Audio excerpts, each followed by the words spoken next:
Nasib dari Maradona alias Donna yang batal menikah hanya karena meminta uang Rp700.000, mantan tunangannya Anjas.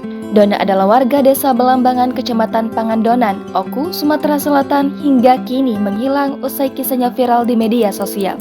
Anjas, pria asal Palembang, bersikukuh membatalkan pernikahannya H-1 dengan Donna lantaran sakit hati melihat ibunya dibentak gara-gara tidak bisa memberikan kekurangan uang Rp700.000 tersebut. Padahal sebelumnya, Anjas dan keluarga sudah memberikan mahar berupa uang Rp35 juta dan 2 suku emas sebagaimana kesepakatan awal. Baik Donna maupun perwakilan keluarganya belum ada yang memberikan klarifikasi atas kehebohan yang terjadi.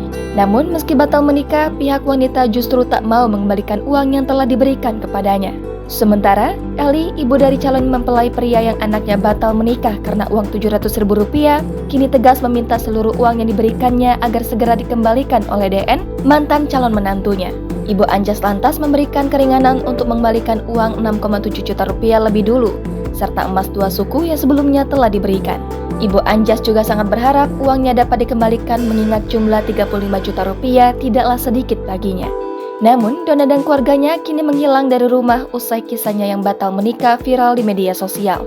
Tak memiliki inisiatif baik, pria diketahui bernama Anjas disebut bakal membuat laporan polisi ke Polda Sumsel. Selain itu, Ibu Anjas juga menyinggung soal Donna yang ia anggap membuatnya rugi lantaran mempersiapkan pernikahan dengan kurang baik, meski telah memiliki uang yang lebih.